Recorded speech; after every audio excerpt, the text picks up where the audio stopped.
Hello বন্ধুরা, তোমরা সবাই কেমন আছো? বন্ধুরা, আজকে তোমাদের জন্য নিয়ে এসেছি বাদামি আলু দিয়ে ফুলকপি কষা। তোমরা সবাই রান্নার ভিডিওটি স্কিপ না করে পুরো রেসিপিটি দেখে নেবে। এখানে বাদামি আলু নিয়েছি। বাদামি আলুর উপরের অংশ ভালো করে চেঁচে নিয়ে জল দিয়ে পরিষ্কার করে ধুয়ে নিয়েছি। এখানে একটি ফুলকপি নিয়েছি। এবার ফুলকপি কেটে নেব। ফুলকপি কেটে নিয়ে জল দিয়ে পরিষ্কার করে ধুয়ে নিয়েছি। এখানে কিছু মটরশুঁটি নিয়েছি। মটরশুঁটিগুলো জল দিয়ে পরিষ্কার করে ধুয়ে নিয়েছি। এখানে নিয়েছি একটা বড় সাইজের পেঁয়াজ কুচি, দুটো কাঁচা লঙ্কা, কয়েকটি রসুনের কোয়া আর এক টুকরো আদা। এবার সব কিছু ব্লেন্ডারে ভালো করে পেস্ট করে নেব। কড়াইতে জল বসিয়ে দিয়েছি। জল খুব ভালো করে গরম হয়ে গেছে। এবার এখানে ধুয়ে রাখা বাদামি আলুগুলো দিয়ে দেব। বাদামি আলুগুলো 70% মতো সেদ্ধ করে নেব। বাদামি আলুগুলো 70% মতো সেদ্ধ হয়ে গেছে। এবার নামিয়ে নেব। বাদামি আলুগুলো নামিয়ে নেওয়া হয়ে গেছে। কড়াইতে জল বসিয়ে দিয়েছি। এবার পরিষ্কার করে ধুয়ে রাখা ফুলকপি দিয়ে দিব। ফুলকপি বেশি সেদ্ধ করব না, 50% মতো সেদ্ধ করে নেব। ফুলকপি 50% মতো সেদ্ধ হয়ে গেছে। এবার নামিয়ে নেব।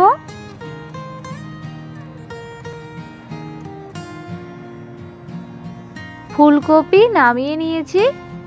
কড়াই গরম হয়ে গেছে। এবার কড়াইতে দিয়ে দিলাম সাদা তেল। তোমরা এখানে সর্ষের তেলও দিতে পারো। এবার নেড়ে নিয়ে তেল হালকা গরম করে নেব। তেল হালকা করে গরম হয়ে গেছে। এবার এখানে বাদামি আলুগুলো তেলের মধ্যে দিয়ে দিলাম। এবার এখানে সামান্য একটু লবণ আর সামান্য একটু হলুদ গুঁড়ো দিয়ে দিলাম। নেড়ে নিয়ে বাদামি আলুগুলো একটু লালচে করে ভেজে নেব।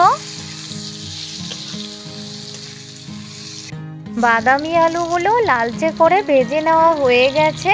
এবার নামিয়ে নেব।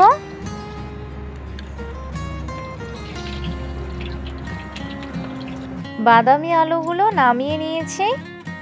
এবার ওই তেলের মধ্যে ধুয়ে রাখা মটরশুঁটিগুলো দিয়ে দিলাম। এবার নেড়ে নিয়ে মটরশুঁটিগুলো হালকা করে ভেজে নেব। মটরশুঁটি ভেজে নেওয়া হয়ে গেছে। এবার নামিয়ে নেব। এবার ওই তেলের মধ্যে দিয়ে দিলাম আর একটু সাদা তেল।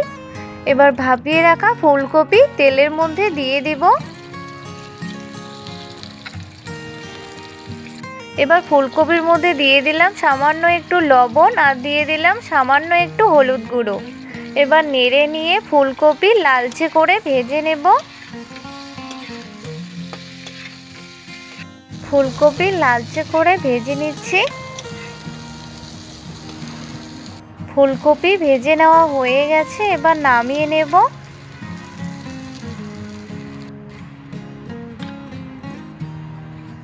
কড়াই গরম হয়ে গেছে। কড়াইতে দিয়ে দিলাম সর্ষের তেল। এবার সর্ষের তেল নেড়ে নিয়ে হালকা করে গরম করে নেব। তেলের মধ্যে ফোড়নে দিয়েছি 2 টুকরো দারচিনি, 3টি লবঙ্গ, 4টে এলাচ, একটা টুকরো করে রাখা তেজপাতা, 2টো শুকনো লঙ্কা। তেলের মধ্যে দিয়ে হালকা করে ভেজে নেওয়া হয়ে গেছে। এবার এখানে একটি টমেটো টুকরো করে কেটে নিয়েছি, দিয়ে দেব। আর দিয়ে দেব সামান্য একটু লবণ। এবার নেড়ে নিয়ে টমেটো খুব ভালো করে ভেজে নেব। টমেটো খুব ভালো করে ভেজে নেওয়া হয়ে গেছে। এবার এখানে পেঁয়াজ, আদা, রসুন, কাঁচা লঙ্কার যে পেস্ট তৈরি করে নিয়েছিলাম এবার দিয়ে দেব। এবার এখানে পেস্টের বাটি ধুয়ে সামান্য একটু জল দিয়ে দেব। এবার এখানে দিয়ে দেব পরিমাণ মতো লবণ আর দিয়ে দেব হলুদ গুঁড়ো, 1 চা চামচ জিরে গুঁড়ো, হাফ চা চামচ কাশ্মীরি লাল লঙ্কা গুঁড়ো, হাফ চা চামচ ধনে গুঁড়ো। এবার নেড়ে নিয়ে সব মশলাগুলো খুব ভালো করে মিশিয়ে নিয়ে 10 মিনিট সময় ধরে মশলাগুলো খুব ভালো করে কষিয়ে নেব। মশলা যত ভালো করে কষানো হবে রান্নার টেস্ট তত ভালো হবে। মশলা খুব ভালো করে কষিয়ে নেওয়া হয়ে গেছে। এবার এখানে ভেজে রাখা বাদামি আলু দিয়ে দেব আর দিয়ে দেব ভেজে রাখা ফুলকপি। এবার এখানে দিয়ে দেব ভেজে রাখা মটরশুঁটিগুলো। এবার নেড়ে নিয়ে সব কিছু খুব ভালো করে মিশিয়ে নিয়ে আরও 2 মিনিটের মতো মশলা সহ সব কিছু কষিয়ে নেব। লো টু মিডিয়াম আছে মশলা সহ আলু, ফুলকপি, মটরশুঁটি খুব ভালো করে কষিয়ে নিয়েছি।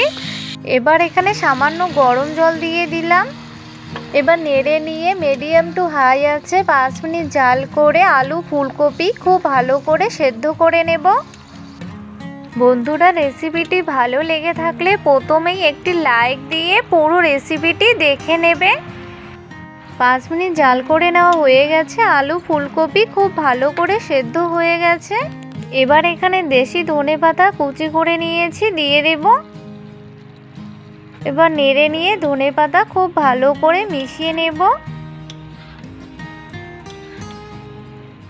এবার এখানে গরম মশলা দিয়ে দেব। গরম মশলা দিয়ে খুব ভালো করে নেড়ে নিয়ে জাল অফ করে দেব।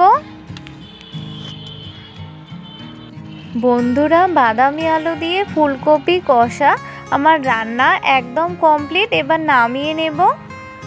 বন্ধুরা, আমার রেসিপিটি তোমাদের কেমন লাগলো অবশ্যই কমেন্টে জানাবে। বন্ধুরা, বাদামি আলু দিয়ে ফুলকপি কষা খেতে কিন্তু দুর্দান্ত লাগে।